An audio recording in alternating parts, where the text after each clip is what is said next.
Hello dear students, आज हम पढ़ेंगे आपकी क्लास 11th एनसीईआरटी की बुक बायोलॉजी, साइंस बायोलॉजी की बुक से हम चैप्टर नंबर 5 पढ़ेंगे, आपका मॉर्फोलॉजी ऑफ फ्लावरिंग प्लांट्स। अब आप जैसा कि ये साइड में जो लिस्ट बन रखी है उसमें आप देखेंगे कि आपके बहुत सारा पार्ट जो है इस चैप्टर का आपके सिलेबस से रिमूव हो चुका है। तो हम इसका जो थोड़ा पार्ट जो बचा है उसके बारे में पढ़ेंगे। उससे पहले हम शुरू करते हैं Morphology of flowering plants. The wide range in the structure of higher plants will never fail to fascinate us, even though an angiosperms show such a large diversity in external structure or morphology. They are all characterized by presence of roots, stems, leaves, flowers and fruits. कि morphology से हमें क्या पता चलता है कि जितने भी plants जो हैं, flowering plants की हम बात करते हैं, यानी कि हम angiosperms की बात करते हैं, एंजियोस्पर्म्स की,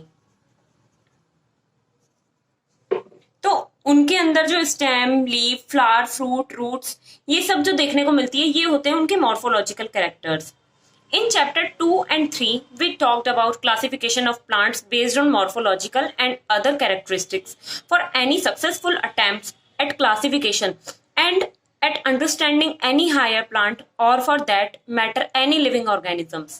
We need to know standard technical terms and standard definitions. तो ये हमें इस चैप्टर में मिलेंगी। We also need to know about the possible variations in different parts found as adaptations of the plants to their environment, adaptations to various habitats for protection, climbing, storage, etc. कि adaptations जो हैं उनकी definitions भी जब हम देखेंगे तो वो क्यों हुई है कि हैबिटाट को लेकर के, प्रोटेक्शन को लेकर के, क्लाइंबिंग को लेकर, स्टोरेज को लेकर हुई है।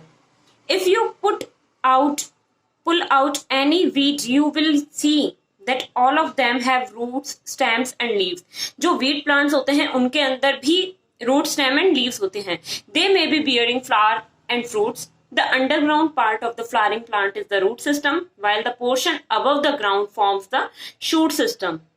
कि जो अंडरग्राउंड यानी कि सॉइल के अंदर जो रहने वाला पार्ट है उसे तो हम कहते हैं रूट सिस्टम, और जो एटमॉस्फेयर में हमें देखने को मिल रहा है अबव पार्ट जिसके अंदर फ्लावर्स जो हैं वो निकलते हैं, वो है, या स्टेम, लीफ, फ्लावर जो है जिसके अंदर प्रेजेंट होते हैं उसे हम कहते हैं शूट सिस्टम। तो आप ये देखेंगे ये रूट, लीफ, स्टेम, ये सब आपके रिमूव हो चुका है इस सिलेबस से। तो अब इसके बारे में हम बात नहीं करेंगे। आगे हम बात करते हैं आपकी जो सिलेबस में है द इन्फ्लोरेसेंस, इसकी हम बात करेंगे। अब हम बात करते हैं इन्फ्लोरेसेंस की। तो a flower is a modified shoot. जैसा कि हम सभी जानते हैं कि हमें छोटी क्लासेस में बताया जाता है कि पुष्प एक रूपांतरित प्ररोह है। तो a flower is a modified shoot where in the shoot apical meristem changes to flower meristem. अब आपने देखा होगा कि एपिकल मेरिस्टेम किस प्रकार का दिखता है। तो ये देखिए, आपको इस तरीके का डायग्राम देखने को मिलता है। ये होता है एपिकल मेरिस्टेम और ये होते हैं लेटरल मेरिस्टेम्स जो लीव्स का निर्माण करते हैं। ये जो एपिकल मेरिस्टेम होता है यही फ्लावर के अंदर चेंज हो जाता है थोड़े टाइम बाद में, या कुछ चेंजेस होते हैं जिसके कारण ये फ्लावर में चेंज हो जाता है। तो ये होता है एपिकल मेरिस्टेम फ्लावर का या किसी भी एक प्लांट का। Internodes do not elongate and the axis gets condensed. The apex produces different kinds of floral appendages laterally at successive nodes instead of leaves when a shoot tip transforms into a flower. तो जो shoot की tip है ये ही flower के अंदर change होती है। It is always solitary. The arrangement of flowers on the floral axis is termed as inflorescence. Depending on whether the apex gets developed into a flower or continues to grow. Two major types of inflorescences are defined, racemose and cymose. In racemose type of inflorescences, the main axis continues to grow. यानी कि इसमें जो growth है plant की वो नहीं रुकती है racemose में। The flower are borne laterally in an acropetal succession. अब आप इसमें देखेंगे कि कोई भी एक यहाँ पर जो है एपेक्स पर ग्रोथ नहीं हो रही है किसी भी फ्लावर की, वो सारे क्या हो रहे हैं, साइड बाय साइड लेटरली निकल रहे हैं। तो इसमें जो है प्लांट कंटिन्यू ग्रो करेगा। लेकिन जो दूसरा आता है साइमोस, इन साइमोस type of inflorescence the main axis terminates in a flower hence is limited in growth. The flower are born in a basipetal order. अब ये जो है एक्रोपेटल ऑर्डर में, यानी कि पुराना फ्लावर पीछे और नया फ्लावर आगे जाता रहेगा, तो ये तो हो गया एक्रोपेटल, यानी कि कंटिन्यू ग्रो करता रहेगा, आगे बढ़ता रहेगा, आगे की ओर बढ़ता रहेगा। ये तो होगा रेसिमोस, यानी कि असीमाक्षी। हिंदी में हम देखें तो इसे हम कहते हैं असीमाक्षी।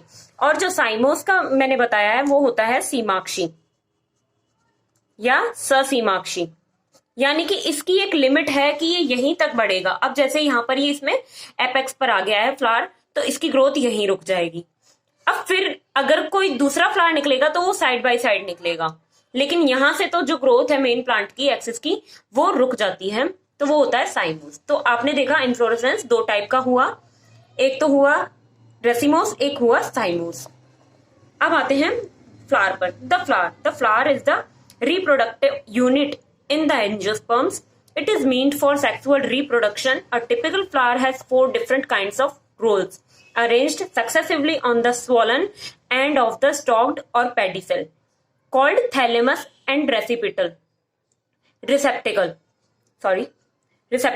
जो थैलेमस जो होता है, यानी कि आप इस डायग्राम के अंदर देखेंगे तो ये जो पार्ट है आपका ग्रीन वाला, ये होगा थैलेमस। अब क्या कहा गया है कि ये जो स्वेलन पार्ट जो होता है ये बहुत सारे सक्सेसिवली अरेंज्ड रोल्स होते हैं, यानी कि सर्किल के अंदर एक चक्र बना करके बहुत सारे जो अंग हैं उनको बियर करता है। अब ये तो ये जो हो गया ये थैलेमस हो गया, ये हो गई ओवरी किसी भी एक फ्लावर की, ये हो गए स्टेमन्स, पुंकेसर अंडाशय, और ये हो गए कोरोला, और this one is calyx.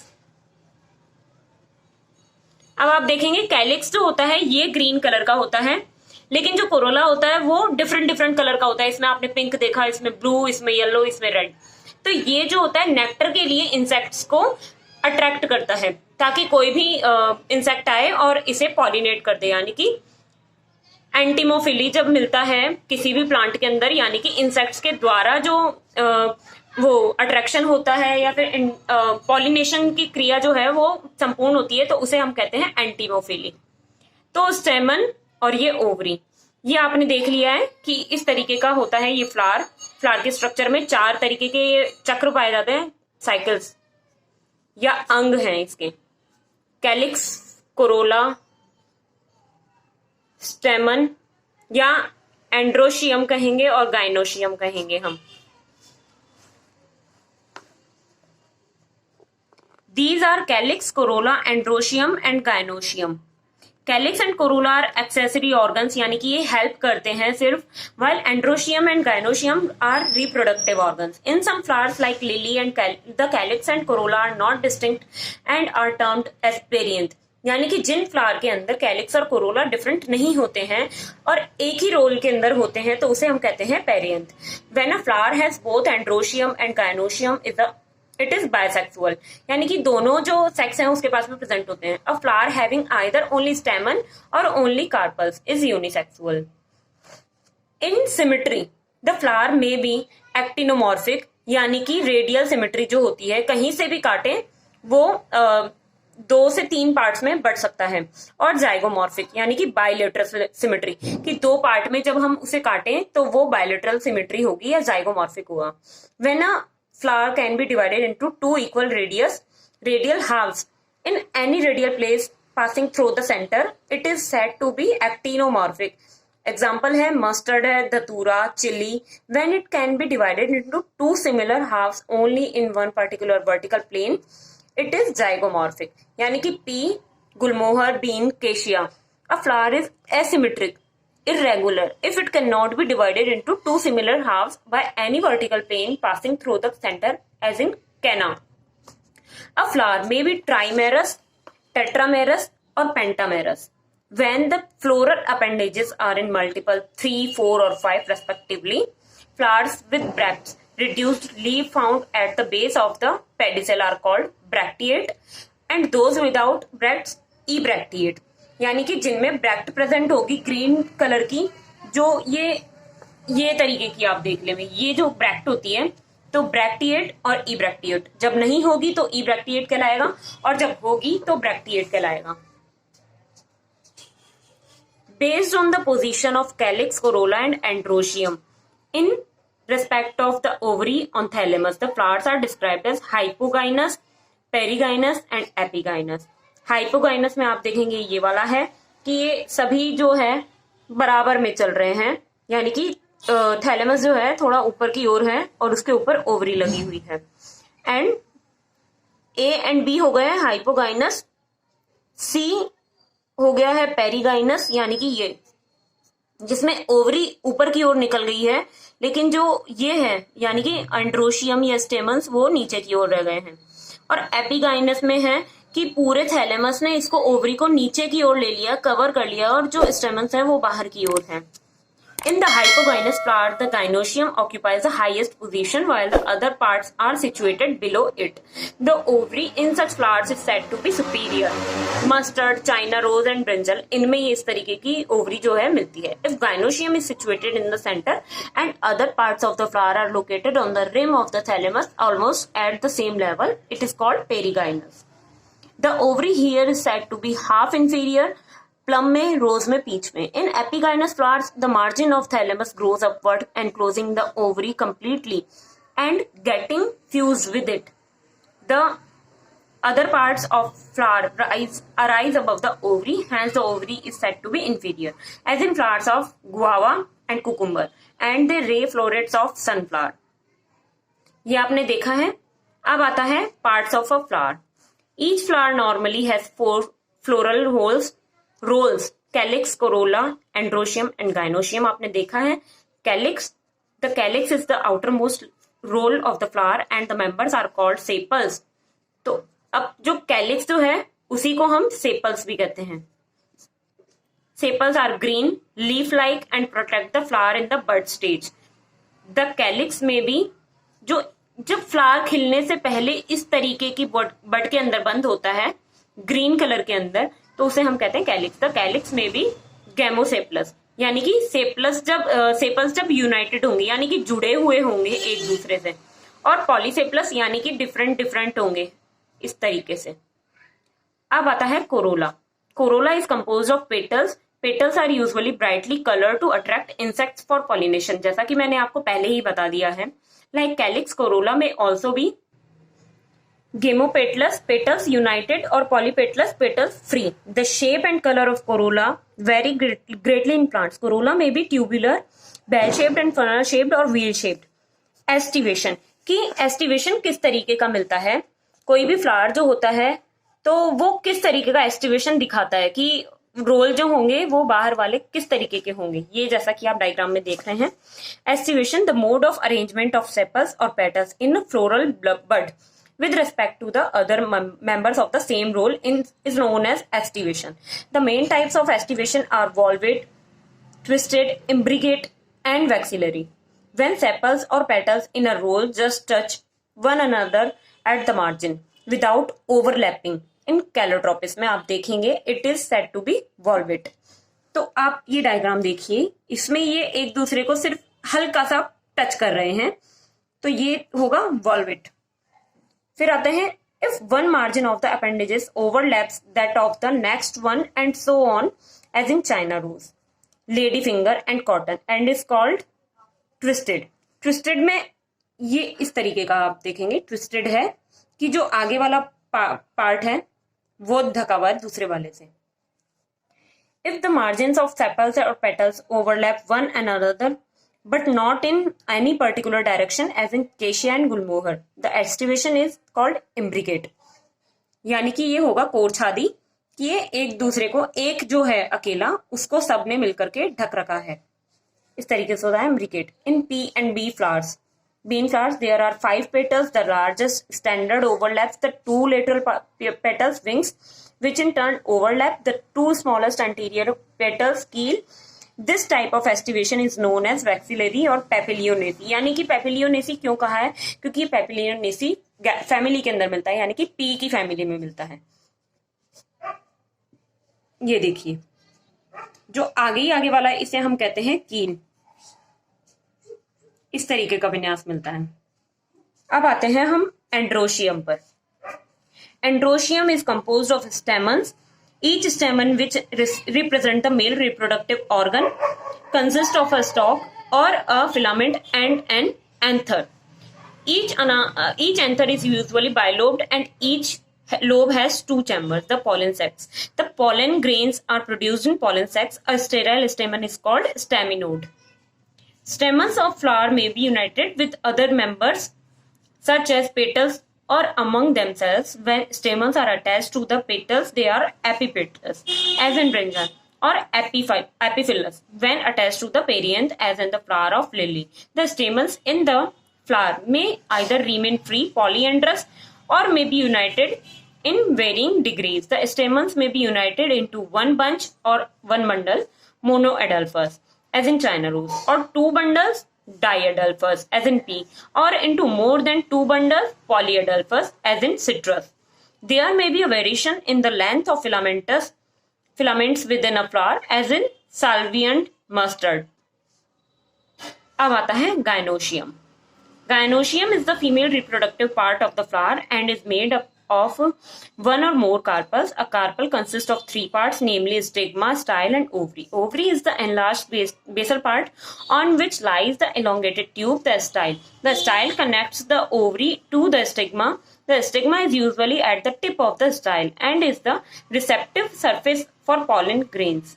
Stigma जो होता है वहां पर कुछ म्यूकस सब्सटेंसेस भी होते हैं स्टिग्मा पर। ये जो होता है स्टिग्मा ओवरी की इस पर, तो यहाँ पर आकर के जो भी इंसेक्ट्स हैं वो नेक्टर लेने के लिए आते हैं और यहाँ पर आकर के पॉलेंस को छोड़ जाते हैं। Surface of pollen grains, each ovary bears one और more ovules attached to a flattened cushion like placenta. When more than one carpel is present, that they may be free, as in lotus and rose, and are called apocarpus. They are termed syncarpus when carpels are fused. As in mustard and tomato, after fertilization, the ovules develops into seeds and the ovary matures into a fruit. Placentation. Placentation, the arrangement of ovules within the ovary, is known as placentation. The placentation are of different type, namely marginal, axial, periantal, basal, central, or free central. In marginal, the placenta forms a ridge along the ventral structure of the ovary and the ovules are borne on this ridge, forming two rows, as in P. ये देखेंगे आप diagram P का। ये इसमें जो marginal placentation है वो show कर रहा है कि एक लाइन पर जो है यहाँ पर सीड्स जो है वो लगे हुए हैं। मार्जिनल अब हम देखेंगे when the placenta is axial and the ovules are attached to it in a multilocular ovary, the placentation is said to be axile. Axile में आप ये देखेंगे ये वाला, इसमें बीच में लगे होते हैं और ये कई पार्ट्स के अंदर डिवाइड होता है, यानी कि 3 पार्ट्स के अंदर डिवाइड है axile, as in china rose, tomato and lemon. ये इसके एग्जांपल है। In parietal placentation the ovules develop on the inner wall of the ovary और ऑन पेरिफेरल पार्ट। अब ये जो है पेरिफेरल पार्ट पर है, यानी कि पेरिफेरी परिधि के ओर है और अंदर की ओर जो है सीड्स लग रखे हैं, ये होगा parietal. The ovules develop on ovary is one chambered but in becomes two chambered due to the formation of fall septum. जब बन जाते हैं तब ये 2 पार्ट्स में डिवाइड हो जाती है, मस्टर्ड में और आर्जिमोन में। When the ovules are born on central axis and septa are present, as in dianthus and primrose, the placentation is free central. Free central का आप ये डायग्राम देखेंगे और ये है बेसल का, called free central.